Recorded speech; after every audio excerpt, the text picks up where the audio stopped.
All right, let's go. Good morning, good afternoon, teams. Really good to see everyone. Final push, or should be almost the final push. What we're going to do, we're going to go through the 10-minute. I'm going to call a team up. I'm going to ask everyone else to go black or dark, and then I'll go through the script, and then the team will present. I want to ask that everybody stay on. I'll give feedback at the end, and we'll talk through it. Just some words of wisdom, advice for you guys. Relax. I know all of you know all of this information really well, so let it come through. Relax. Remember, even though you're in front of an executive board, they all put their pants on one leg at a time like you. So all of you guys are executives in training, and you're going to be there at one point or another. So you have it in you.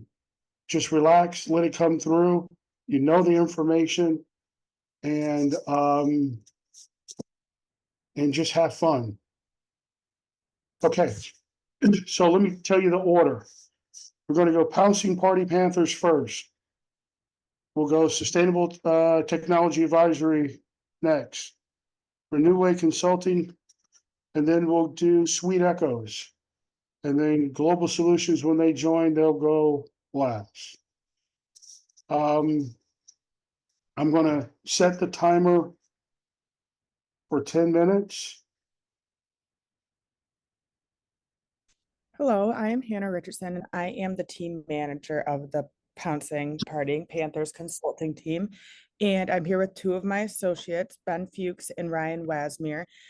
Today, we stand before you to speak about the ethical concerns associated with legacy admissions and our solution. A quick fun fact before we start this is legacy admissions Insight into Diversity took a poll, and 75% of Americans and 89% of college admissions directors oppose legacy admissions. So that kind of gives a quick viewpoint on people's views on the whole situation. Now I'm going to pass it over to Ryan just to give a quick definition of legacy admissions for anyone that wasn't familiar with it. Thank you, Hannah. Legacy admissions often referred to as legacy preferences or alumni connections, representing a long-standing practice within college admissions. In essence, this policy grants preferential treatment to applicants with familial ties to alumni of a particular institution, commonly parents or grandparents. The underlying principle behind legacy admissions is the notion of familial loyalty and the belief that offspring of alumni are more likely to contribute positively to institutions' culture, traditions, and financial support. I will now pass it back over to Hannah to provide an overview of the ethical concerns. Sorry about that. So legacy admissions at universities raises significant ethical concerns regarding fairness, equality, meritocracy, many things. And by granting special treatment to the children of alumni, these practices perpetuate inequality and hinder social mobility by prioritizing familial connections over individual merit. This undermines the efforts to promote diversity and inclusion within institutions and erodes the trust in the admissions process at said universities. Legacy admissions also raises many questions about resource allocation and can damage a university's reputation. To address those concerns, universities must prioritize transparency, fairness, and diversity in their admissions policies, potentially by reconsidering or eliminating legacy preferences altogether. Ben is now going to speak briefly on the history of legacy admissions, just so that we know how this all began, so we can further talk about the ethical problems of it. Thank you, Hannah. So the quick history of legacy admissions, the practice of legacy admissions actually originated in the Ivy League school district during the 1920s. It was initially a response to the influx of immigrants that were gaining access to elite Protestant institutions. And actually, during this time, the concept of familial connections to alumni became increasingly influential in college admissions. And now I'm going to give a quick makeup scenario / example of how this could be unfair. So take two students, for example, who are interested in attending an Ivy League school, say Yale, Harvard, Princeton. The first applicant is a first-generation student in the United States, and say they have an SAT score of about 1,600 and a grade point average of 4.0. Very good student, very good grades. Now, the other student, on the other hand, has an SAT score of 1,550, still very good, slightly under the first student, and a GPA of 3.9. And but some members of their family of the second student attended the Ivy League school. Now, since the second student has family ties, there's actually a greater possibility that they will be accepted into the Ivy League school. And now I'm going to pass it to Ryan to speak about why this is an ethical issue. Students across the country are being accepted and rejected by schools they are applying to due to legacy status. This is not fair to students who are academically qualified but do not have the legacy status as it perpetrates social inequity and undermines the principle of merit-based admissions. Legacy admissions can create a system where access to higher education is determined more by family connections than by individual achievements and potential. Legacy admissions can diminish the diversity of perspectives and the experience within higher education institutions, limiting the richness of academic environment. And now I'm going to pass it on back to Ben. All right, so there are definitely existing ramifications that are caused by the ethical issue of legacy admissions. Let's say family financial status still plays a very big factor in acceptance, even if they have legacy status. Financial stability can also be affected by both keeping legacy admissions as well as getting rid of it as a whole.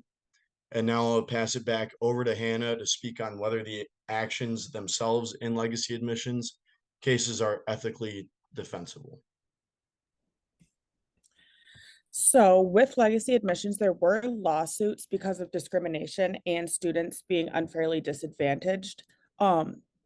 There's not many legal challenges directly with legacy admissions, but there's a lot that have been related to them. There's been a lot of actions taken against admissions that have touched on legacy admissions indirectly. For example, there was a case, Fisher v. University of Texas at Austin in 2016, in the Supreme Court upheld the university's affirmative action program, which included consideration of race as one of the many factors of admission. While legacy admissions weren't the primary focus of this case, it did address issues of fairness and equal opportunity in university admissions more broadly. These legal challenges highlight the ethical dilemmas inherent in legacy admission policies, prompting institutions to reconsider the fairness and inclusivity of their practices. The question of whether these actions are ethically defensible hinges on principles of fairness, justice, and equal opportunity in higher education. Critics argue that legacy admissions perpetuate systematic inequalities and prioritize familial connections over the individual's actual academic standing or merit, raising serious ethical concerns about fairness and transparency in the admissions process. As such, it becomes imperative for institutions to critically evaluate the ethical implications of their admissions policies, and they must strive for greater equality and inclusivity. Now, Ryan will speak on conflict of rights relating to legacy admissions. Thank you.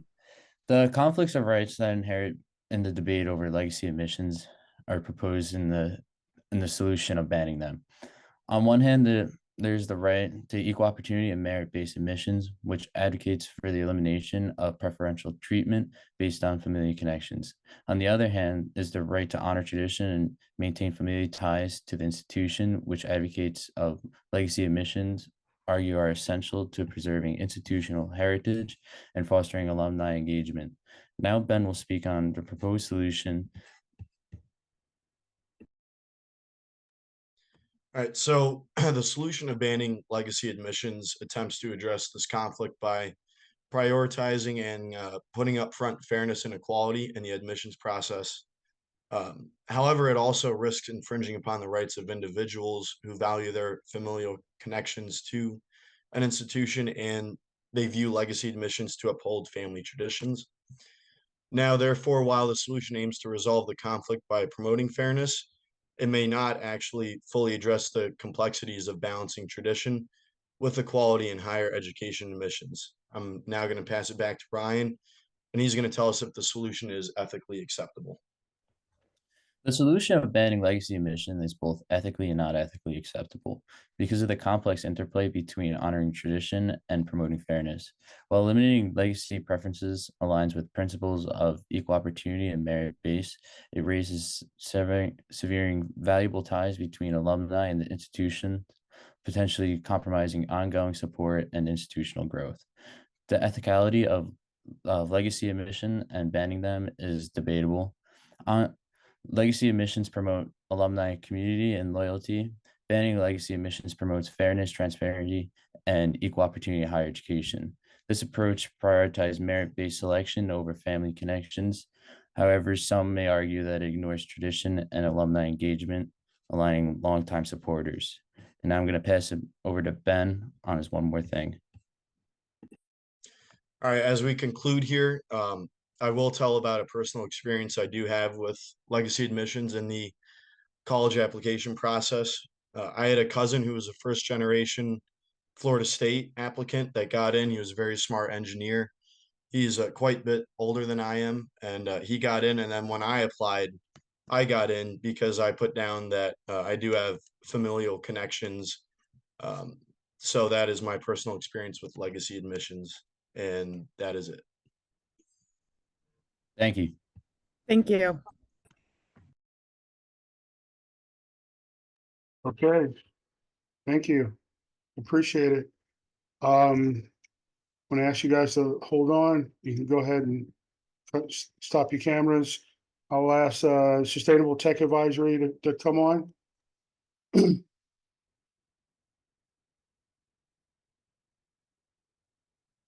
Hello. So I'm gonna read the 10-minute instructions. I've got the timer set. Who's gonna kick it off between the two of you? I am. Okay. Ashna, when you're ready, give me the thumbs up and I'll count it down from 3 and then we'll start. You have been called back by the company you gave your full presentation to for a second visit. They've asked you to speak only about the ethical aspects of the problem and to explain why your solution successfully handles any ethical issues. You have 10 minutes. There'll be no Q&A. You may not use slides or videos. You probably don't want to have any more than 2 or 3 members of your team do this. Senior judges will provide feedback after your presentation.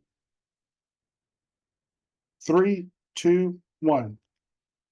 Good afternoon, senior leadership of Gabel and esteemed executives of Orange Mali and SNV. We, the Sustainable Technology Advisory Group, are so pleased to be meeting with you today. Thank you for having us. We're gathered here today to celebrate the remarkable achievements of Gabel, a call center initiative that is seen as a model for sustainable AI adoption. We are inspired by the success of your initial call center in Niger, and we note the geographic expansion that you've already undertaken. We want to applaud you for your efforts and are happy to see this innovative use of AI. We also hope that our recommendations will help to ensure your continued success by proactively addressing ethical concerns. Therefore, our goal is to give you a framework to continue to advance your efforts to deliver maximum impact for a sustainable future. Delving into the heart of our discussion, it's imperative to recognize the ethical question that accompanies the integration of AI into agriculture.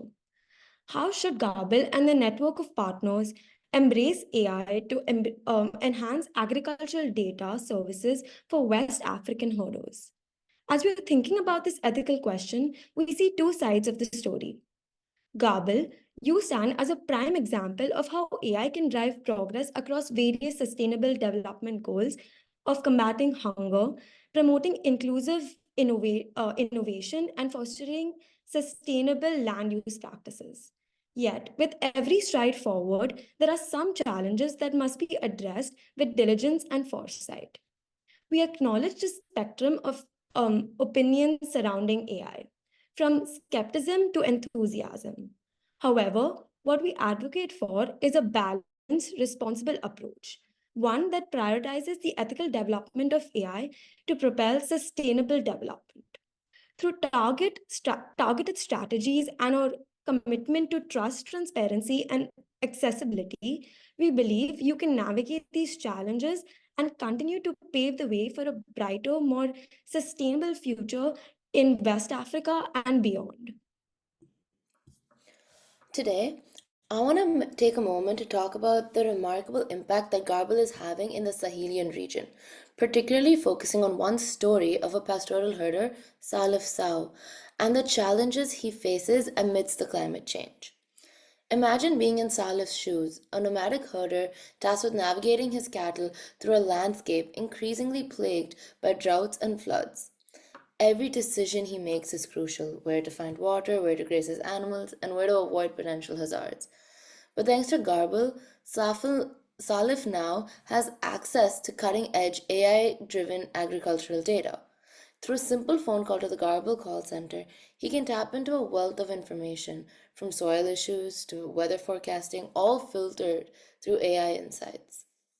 This connection between high-tech AI assistance and low-tech telecommunications is bridging the digital divide, empowering herders like Salif to make informed decisions about their livestock's well-being, while also protecting farmlands from being trampled on. Garble also provides valuable data to farmers about crop management, irrigation, weather conditions, fostering harmony between herders and farmers, and reducing conflict in the region. But Garble's impact doesn't end here. It's continuously evolving and expanding its reach.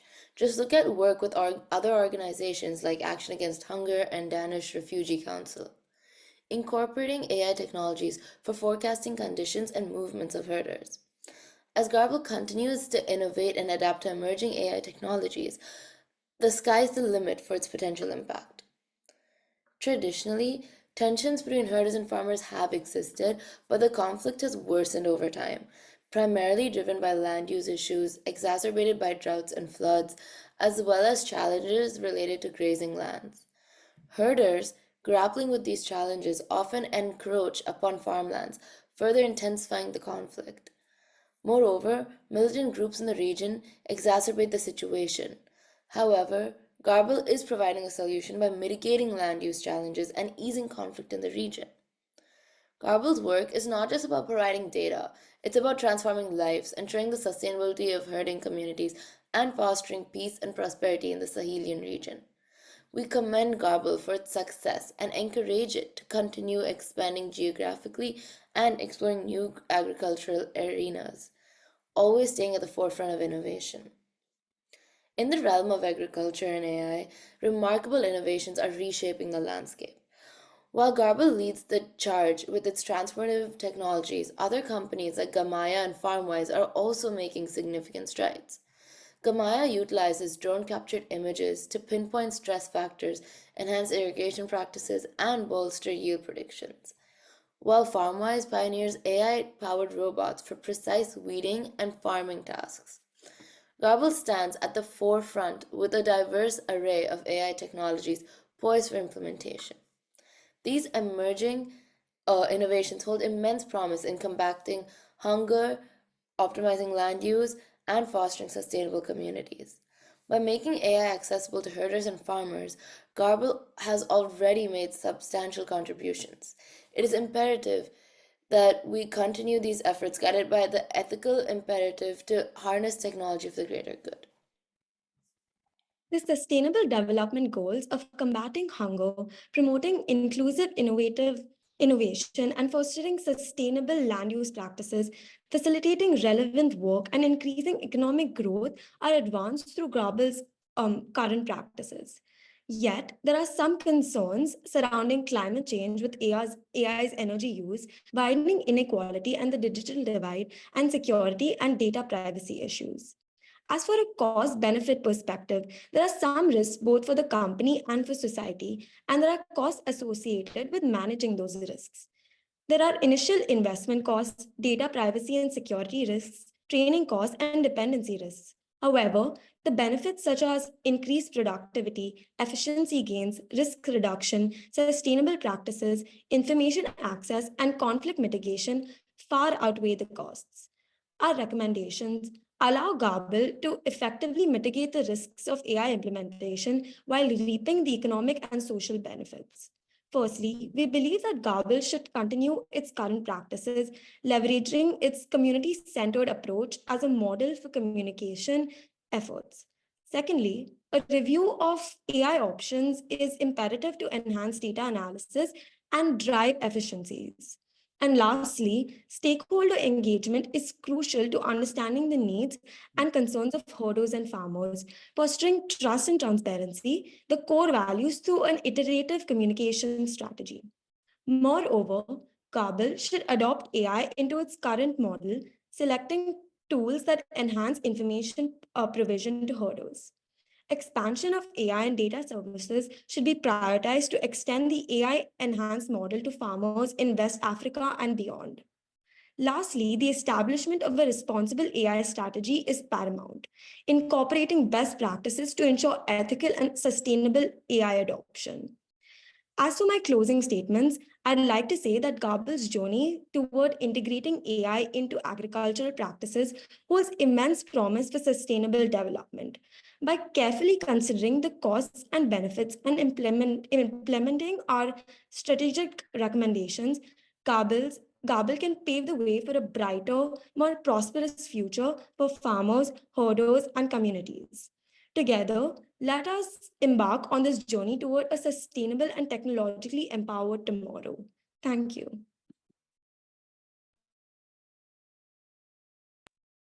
Thank you. Appreciate it. Okay, you can turn your cameras off. Renew Consulting, you come on, please.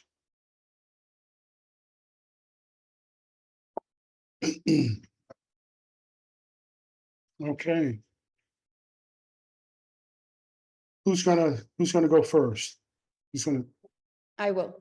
Okay, I'm gonna read the instructions and then you give me the signal and then I'll start the clock. You've been called back by the company. You gave your full presentation for a second visit. They've asked you to speak only about the ethical aspects of the problem and explain why your solution successfully handles any ethical issues. You have 10 minutes. There'll be no Q&A. You may not use slides or video. You probably don't want to have more than 2 or 3 members of your team do this. Senior judges will provide feedback after your presentation. Perfect. We're ready. Okay, 3, 2, 1. Hello again. We're very excited to talk a bit more with you about this project, which we deeply believe in and have also put our personal and business values into, focusing on the ethical aspect that is intrinsically linked to our core business proposal. We seek tourism as a tool for fighting poverty and empowering marginalized communities. This ecotourism hotel wants to do exactly that in Ocosingo, Chiapas, Mexico.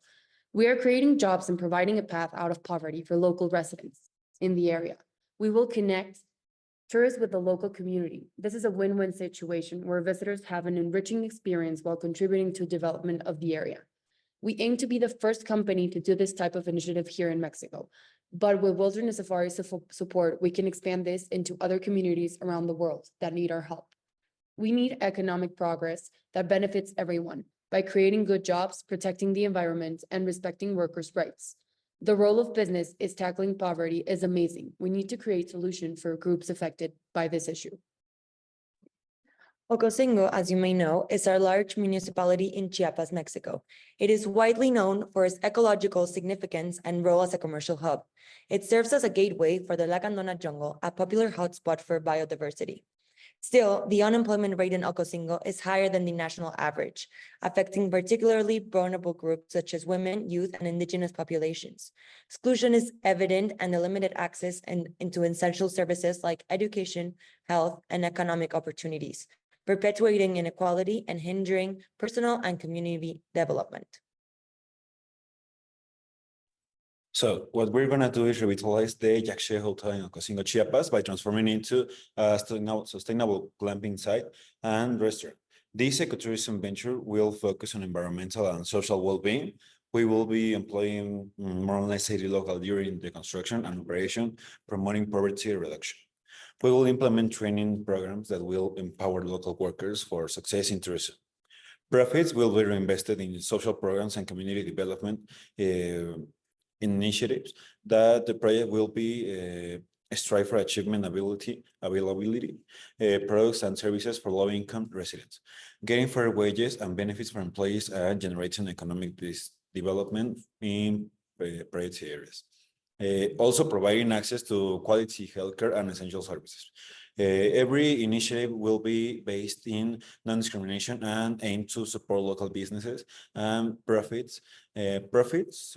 sharing to directly support community initiatives. We will be recruitment training and employment local residents, including those in poverty, also punished for partnerships with civil society to provide education and entrepreneurial skills training. And now you may be wondering, how are we going to be involving the client? We will be creating a conscious consumer. Do you know how we will achieve this? We'll be buying from local producers. We're going to get the client involved with the communities for the gastronomic efforts, supporting local economic growth, participating in activities also like hiking, trekking, sightseeing, and guided walks around La Selva Lacandona to educate people on the importance of preserving it, as well to appreciate the nature wonders and to get really involved and in love with the area and the people that live there. This is a unique opportunity to capitalize on Chiapas' booming sustainable tourism market, which grows 5% annually. We need to be committed to environmental and social responsibility for this project, benefiting the environment and generating positive social impacts in Ocosingo, Chiapas through poverty reduction, improved quality of life, and cultural preservation. Will help us build consumer loyalty among travelers seeking responsible social and biodiverse experiences. For the numbers talk, we plan to be completely transparent with all expenses and investments for the project. We will only not have an achievable goal, but one that can project up to $800,000 profits in after 3 years. We also plan to implement a marketing strategy focused on the community. Collaborations with local artisans, chefs, and guides will offer unique cultural experiences, and stories of empowered locals and project positive impact will be featured on social media. Guests can participate in workshops and directly connect with the community, which is crucial. And also, transparency is key, with regular updates on social media highlighting job creation, local sourcing, and community development. We will have concrete examples of sustainable practices like waste reduction and local purchasing will be showcased. Okay, so regarding on the legal aspect, all the procedures that we need will be already processed because our proposal is purchasing the hotel, Yaxche. In the 23rd agenda, tourism can help a lot to achieve a lot of building a collaborative,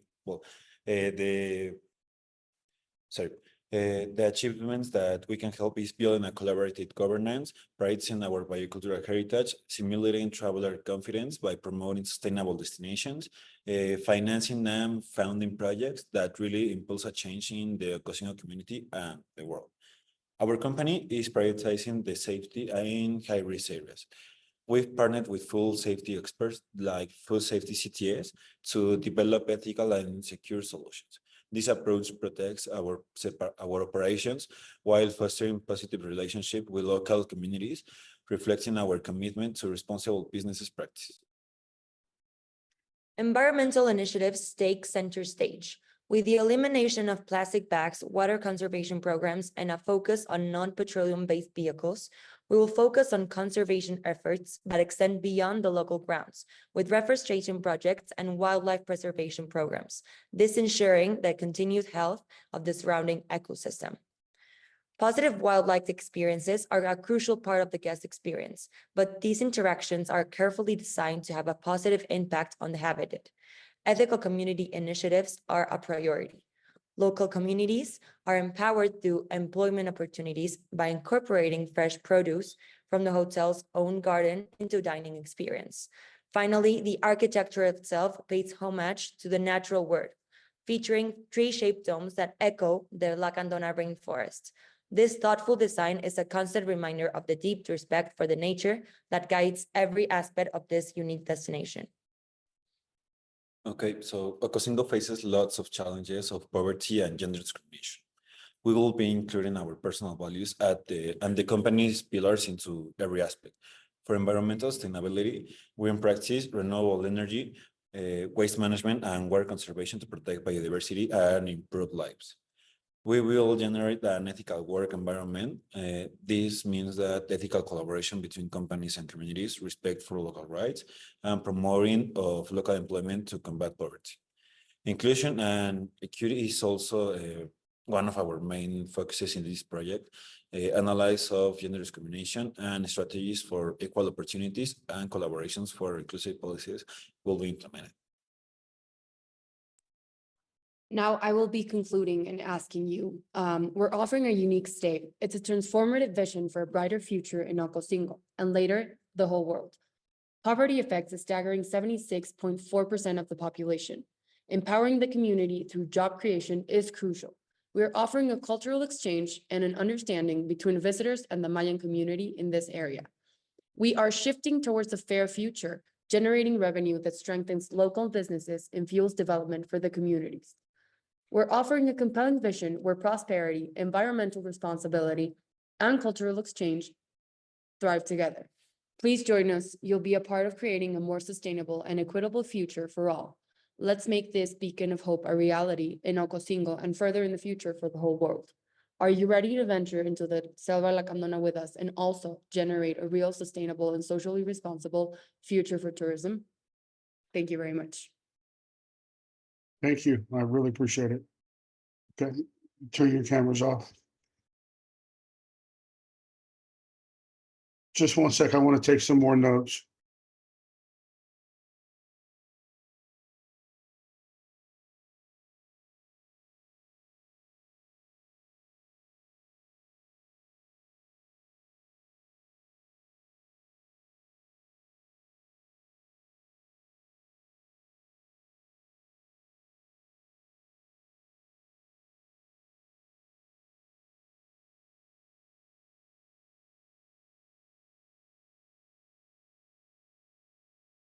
Okay. Next, we have Sweet Echoes.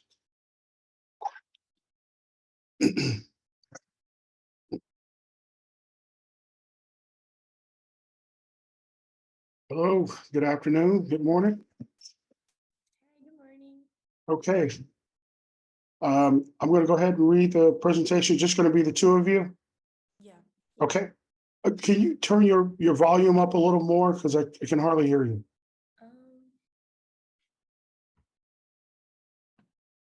Can you hear us better now? A little better. If you can go up a little more, that'd be even better. Can you hear now? Perfect. Thank you. Okay. All right.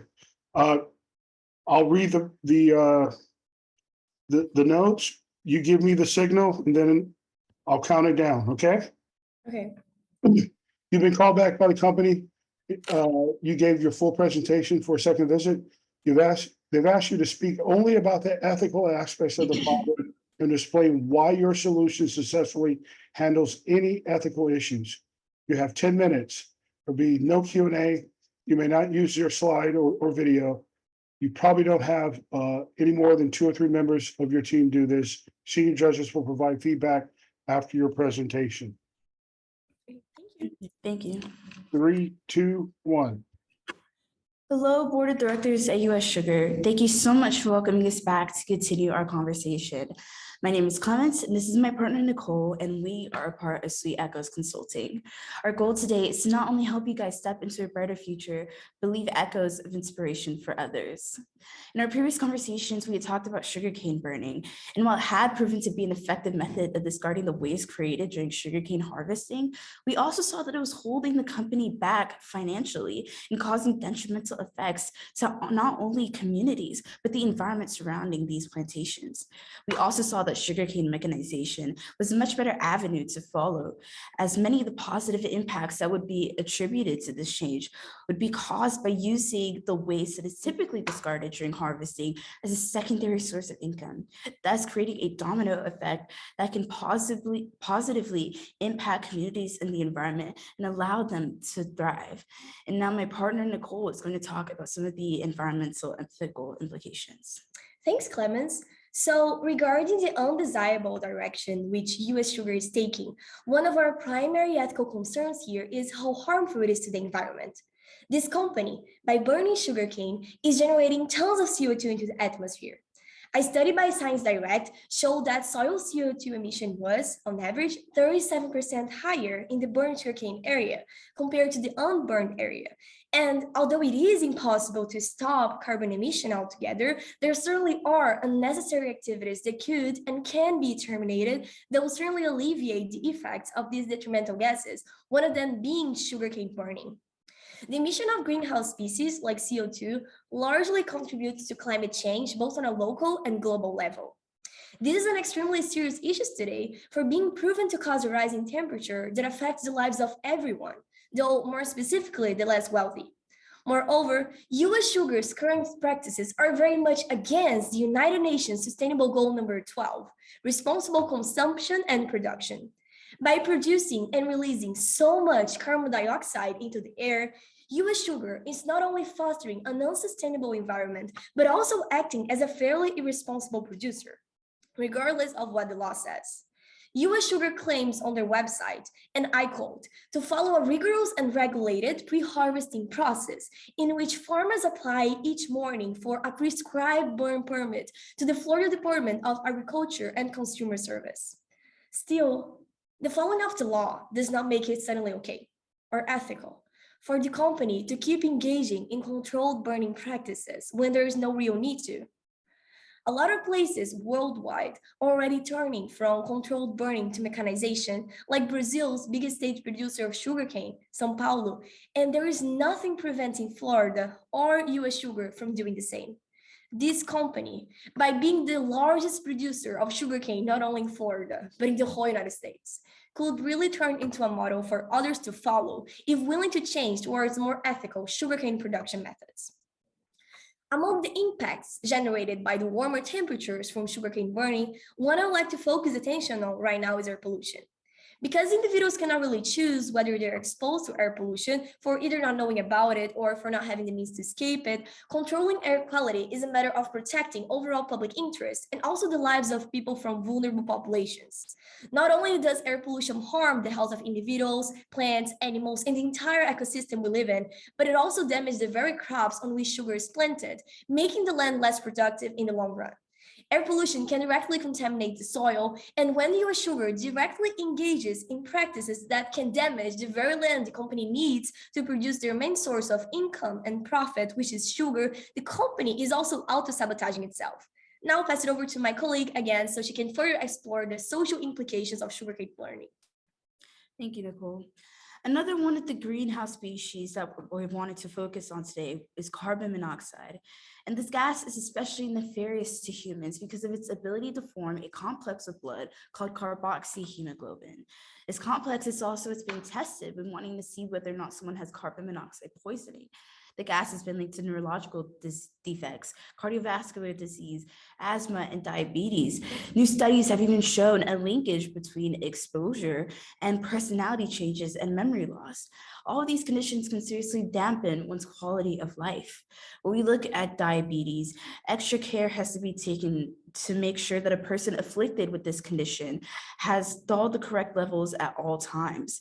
If, say, too much blood sugar is in the system, and no insulin is readily available to regulate it, ketoacidosis can occur, which, if not treated in a timely manner, can lead to death.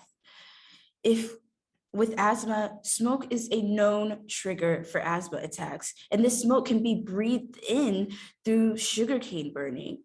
These asthma attacks, again, if not treated in a timely manner, can lead to other innocent deaths.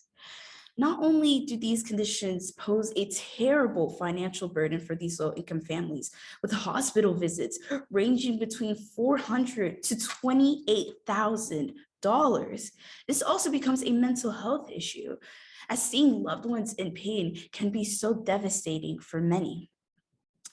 One of the UN sustainability goals that we also really wanted to focus on today was number 3, which seeks out to ensure healthy lives for all at all ages. And we truly believe that US Sugar can be a pioneer in fostering these healthy communities and allowing them to thrive with healthy and clean air. Moreover, coming back to the environmental impacts of sugarcane burning, the process of burning leaves renewable resources that could be productively used to just be wasted, which should make us question the sustainability and even the efficiency behind this practice. One of the byproducts of sugar harvest is bagasse, which can be used to make a variety of products, from paper to sustainable packaging. In addition, bagasse can be used as a form of biofuel, which is a more environmentally friendly source of energy. However, once US Sugar just carelessly burns sugarcane, the company is discarding valuable resources that could be doing very well to the environment, like bagasse, which is a green source of energy, and even to the finance of the company, since US Sugar could be profiting a lot by using a less expensive source of energy and even selling it to other companies as well. The physical byproduct of sugarcane burning is accompanied by a social byproduct. For children in elementary schools, recess is their favorite time of the day. But unfortunately, teachers are now reporting having to cancel it due to excess smoke in the air caused by sugarcane burning. From an adult perspective, we may see this time as just children running around and playing hide and seek, but it goes so much deeper than that. It's a daily interlude for their brains, allowing them to get excess energy out and prepare for the continued learning to occur for the rest of the day.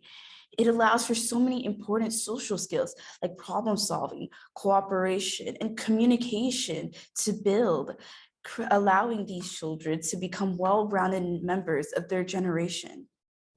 We here at Sweet Echoes are fighting to secure a better future, and we truly believe that US Sugar can be at the forefront of that.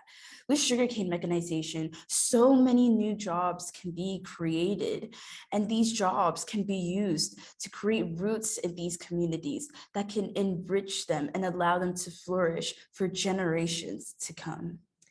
Overall, we recognize how successful US Sugar is and how many job opportunities and benefits the community it produces. Still, it is a fact that there is an underlying ethical issue behind its main practice of sugarcane burning from both an environmental and social aspect. Still, regardless of what side of the problem we decide to focus on, environment or society, the truth is they both come together to make our whole. So US Sugar should be worried about the impact their actions have on it. By switching from controlled burning to mechanization, we would see a true improvement in the company's performance as a whole, by making it more environmentally friendly and therefore appealing to the public, increasing its profits and the overall good it can do to the environment and for future generations to come. In addition, it would be fulfilling two extremely important UN sustainable goals: responsible consumption and production, and good health and well-being, granting US Sugar the chance to step into a much brighter and sweeter future. Thank you. Thank you. Appreciate it. Okay. Turn your cameras off. So global solutions. You guys ready? Yes. Great. Okay. Final group. So I think you guys know the routine. Who's gonna talk first? I will talk first. Okay. Tony, I'll read the information. You give me the signal. I'll count it down. And then we'll start. You've been called back by the company. You gave your full presentation for a second visit. You've asked you to speak only about the ethical aspects of the problem and to explain why your solution successfully handles any ethical issues. You have 10 minutes. There'll be no Q&A. You may not use slides or video. You probably don't want to have more than 2 or 3 members of your team do this. Senior judges will provide feedback after your presentation. Give me your signal. Ready? 3, 2, 1. Okay. Good evening, PepsiCo Board of Directors. My name is Tony Espinoza, and I will be joined by my colleague Camilo Forte. We are part of Global Solutions Consulting, and we are promoting SDG 3, good health and well-being. The purpose of our pitch is to make PepsiCo aware of the harmful effects a certain ingredient can have. Human health all over the world is a concern, especially here in the United States, where the obesity rate is through the roof, as well as the ADHD rate and the cancer rate. Making a few changes as a billion-dollar brand can be extremely impactful for the well-being of humans. Your brand has the power to make health a priority for snack and beverage consumers all over the world. Today, we will be discussing the following topics: what drinks contain Red 40, how to stay ethical but still competitive in the beverage industry, health concerns regarding Red 40, natural alternatives to artificial dyes, the ethical business opportunity in switching, and the conclusion. Your company owns brands such as Gatorade, Mountain Dew, Dr. Pepper, and Rockstar Energy Drink. To many, the similarity in these drinks is the high sugar content. However, there is something else. The artificial dye, Red 40, is contained in all of these beverages. The artificial dye in the beverage pertains to what color is needed to appeal to the consumer, whether it be yellow 5, blue 1, or red 40. Many competitors in the food and beverage industry have already been shifting towards more natural ingredients and cleaner labels. By staying ahead of these market trends and meeting consumer expectations, Pepsi can maintain its competitive edge and attract more customers who prioritize natural and sustainable products. As research continues, so does the consumer's awareness of what exactly they're putting into their bodies. Moving away from artificial colorings like Red 40 demonstrates a commitment to ethical sourcing and product integrity, which can enhance brand and trust loyalty for Pepsi. You guys, Pepsi, already have a great brand trust and loyalty. And with this change from artificial dyes to natural dyes, it can expand to consumers who do not purchase Pepsi currently based off the ingredients. While Red 40 is currently approved for use by the FDA in the United States, regulatory landscapes can change and they will change. Anticipating potential future regulations, Pepsi can proactively transition from natural food dyes to mitigate risk and adapt evolving regulatory standards. Now to dive into the health concerns. Red 40 can cause problems such as hyperactivity, including ADHD, behavioral changes like irritability and depression, and allergic reactions.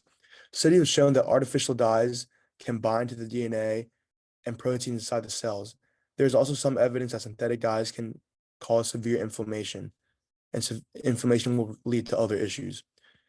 Red 40 has traces of benzidine in it. Benzidine is a well-known carcinogen, which can potentially lead to cancer, more specifically bladder cancer.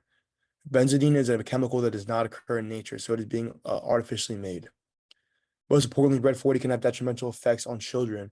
A study in 2019 was done by USC showing that 40% of snacks in supermarkets that are targeted for children contain Red 40.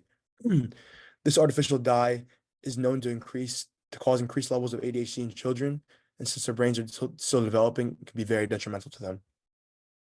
Now, in terms of natural alternatives, there is a company called Olipop that makes sodas like root beer, vintage cola, a ton of different flavors. And they have seen very big growth. They've been very successful in the last few years. Last year, their sales went up 250 million. And they are a company that have a lot of fiber in their soda, so it's gut friendly. They don't use any artificial sweeteners, and most importantly, they don't use any artificial dyes. So all of their sodas are pretty much the same color. They're all in cans, so you really can't even see the color. the color just comes from the can. So this is something that you guys should look into, switching from artificial to natural. There's obviously a target audience you could target. You letting Olipop take some of your market share, and you can get it back by you transitioning. And also, California in I believe 2027 will be banning red 40. So by you guys changing your artificial to natural dyes, you can show the world that you don't only care about the ban, but you care about the movement against artificial dyes, not just the upcoming ban. I will now pass it on to my colleague, Camilla Forte. Thank you, Tony. So in light of these thriving trends, I will be discussing the business opportunities for PepsiCo. And Global Solutions Consulting is very excited to present the compelling business opportunity to you that not only capitalizes on current market dynamics, but also positions the company as a front runner in meeting evolving consumer preferences and these regulatory standards. The industry's robust growth, driven by a surge in demand for convenient, value-driven, and flavor-rich food and drinks, presents an unprecedented opportunity for your products to enhance your brand position and attract this new wave of discerning consumers. The shift towards sophisticated single-serve beverages, functional coffees, teas, and broths infused with natural ingredients reflects consumers' increasing focus on health, wellness, and sustainability. The rising popularity of plant-based foods and functional health products underscores a broader shift towards healthier lifestyles and environmental consciousness. Furthermore, the fast casual trend, emphasizing convenience, freshness, and customer engagement through innovative delivery models like drive-thrus and self-serve kiosk, align seamlessly with PepsiCo's existing initiatives and market presences. By embracing natural food dyes, you can tap into the growing market for natural and sustainable products, while also enhancing the global brand appeal and catering to this evolving preferences of your healthy, conscious consumers. This strategic move not only positions you as a leader in ethical and sustainable practices, but also drives innovation and customer centricity. This business opportunity for transitioning to natural food dyes and healthy alternatives is not just about meeting market demand. It's about seizing a strategic advantage in enhancing brand relevance and staying ahead of the industry trend, further aligning perfectly with PepsiCo's commitment to excellence, innovation, and sustainability. Now, moving on to our conclusion, today, Global Solutions Consulting is honored to present a transformative proposal that not only aligns with your core mission, values, and vision, but also champions ethical practices at every step. Our proposal integrates seamlessly with your nutrition narrative, focusing on making food and beverages not just delicious, but also nutritious, in line with consumer expectations and ethical standards. By transitioning to natural dye alternatives, you are not only reinforcing your commitment to health and sustainability, but you're also taking a bold ethical stand. This initiative signifies your dedication to offering products that are not only enjoyable, but also made with integrity and responsibility towards your consumers and the planet.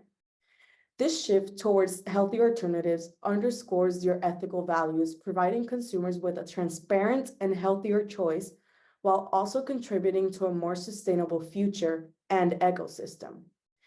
This initiative aligns perfectly with your vision of winning with PepsiCo Positive, placing ethics and sustainability at the forefront of value creation and growth. As you continue on your ethical journey, this initiative propels the company towards realizing its vision of being a leader in ethical business practices. It integrates the purpose into every aspect of the business, emphasizing the importance of ethical sourcing, production, and impact on society and the environment. In conclusion, PepsiCo's transition to natural dyes isn't just a strategic move. It's a powerful statement of their commitment to ethical principles, health, sustainability, consumer-centric innovation. Recent industry data underscores the ethical and commercial success that such initiatives have achieved for brands like Smart Sweets and Olipop, highlighting the growing demand for these ethical and sustainable products.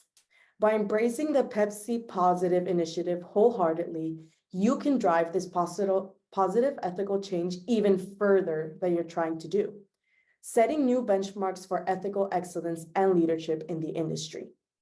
This approach not only meets ethical expectations, but it also strengthens your reputation as an ethical, sustainable, and natural leader, creating value for society and other businesses alike. It is time to set a new ethical standard, inspire industry-wide ethical practices, and position PepsiCo as the ethical leader in shaping a brighter, healthier, and more sustainable future for all. Now let's embark on this ethical journey together, fulfilling your ethical mission and vision while driving positive change in the world. Thank you for your time and consideration. Thank you. Really appreciate it. Great job, guys. Everybody else can come back online. I appreciate it. Really great job by all the teams. I don't know if this is your first time seeing the other teams present, but maybe you can, pick up and glean some things that some of the other teams did. You all did very, very good. I don't have any constructive feedback. I just have some observations. Pouncing partying Panthers. Help me out here. This is my first time hearing your pitch. This was the one, I guess, that did not necessarily have a business tie where you could talk specifically about some type of economic or there are economic things built into the initiative. I get that, but not necessarily pitching a company or a business. Is that fair? Yes, we were more so our audience, we named it as like a we're speaking at like a conference to other colleges, trying to let them know how legacy admissions affects their students. Yeah. Really great information. Lot of stats and information in your 10-minute pitch. Observation, I didn't hear the solution being presented until I think like 2 minutes left into the pitch. Where you talk the solution. I appreciated the example as well about the legacy admission versus the merit. Just as when pitching, just try to bring up and have more information into the kind of what's in it for everybody and the solutions probably sooner. But I really appreciated hearing all the different information and some of the stats with regard to how it can limit exposure not only to other generations but other classes throughout the population. But job well done. But that's the only. I was just thinking about it. That's the only one that didn't necessarily have a business tie to it. Sustainable technology advisory. I really enjoyed the how you guys came out. And so what the company you were pitching, is it Gibbon or what's the name of the company? I was trying to find. Yeah, so Gaba is the call center, and it's associated with Orange Mali and SNV, which are its partners, and 3 of them facilitate the adoption of AI in agriculture. Okay. Try to find it in your exec summary again. I really enjoyed how you guys applauded the company on their success up front. Not that you're doing anything wrong, but hey, this is an observation of how we can even take it even further. I really enjoyed that part of it. I enjoyed the story about the nomadic herder, and being able to have that person tap into a wealth of information within AI to even expand and make their lives even better. And then just, the implementation of the data analysis and the benefits, how the benefits outweigh the costs, adopting AI and expansion of AI, the benefits far outweigh the costs of implementing it.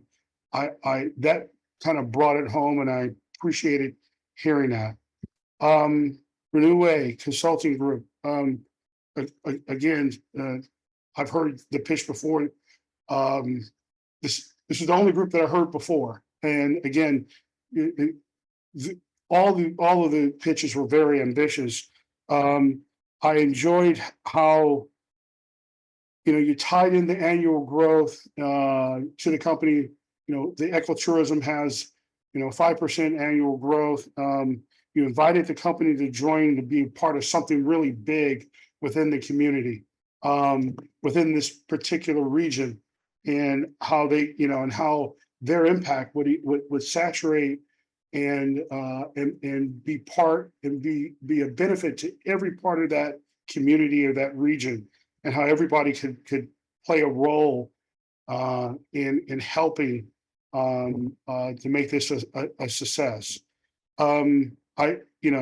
Hearing some of the stats, 70% of the population impacted by poverty was something huge, and so bringing in the impact and tying it to how the community could help in every part of this ecotourism initiative was really good. So another good thing. Sweet Echoes. If I remember correctly, this was the first group that thanked the company for inviting them back. Thanks for bringing us back. I thought that was a good segue into, because it showed that, thank you for bringing us back. We want to, talk some more about it. You talked about, I won't say a little in your face. That's not where I'm going, but there are some things I picked up on. I picked up on the urgency, the passion. That was excellent. Even though the company is doing something that's lawful, doesn't make it right, is what I picked up on, and doesn't make it okay. And so talking about changing the method of sugarcane production and was in all the different health issues that it creates was a lot of really great information. I liked how you tied in what other countries, what other competitors are doing. This is the largest sugarcane producer within not only Florida, but the US, and how other companies are doing it different now, and why can't we make that change?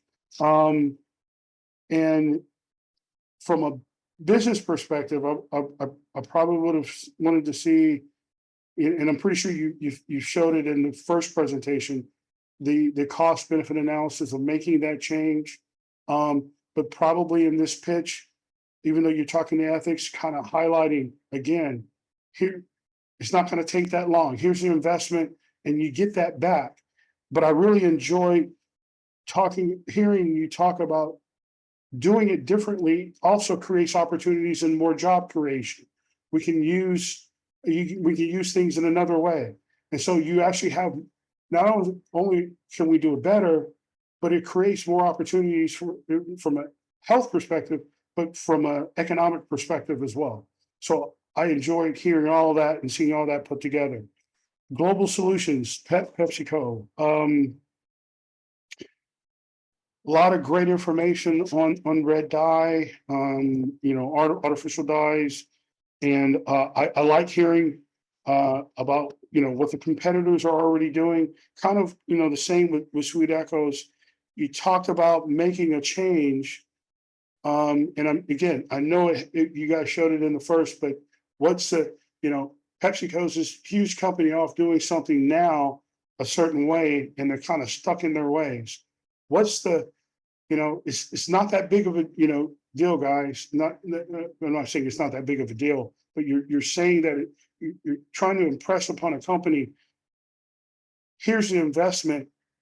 It's small compared to what you're making, and you make this back over time, kind of showing that visual or talking about that visual and having it really sink into the listener would have been even good. Hearing all the health problems associated with the dyes. I like hearing what the specific small competitor was doing with natural versus artificial, and hearing how they make money, and how states are already banning the dye, and so it impresses upon Pepsi to even have more urgency to make a change.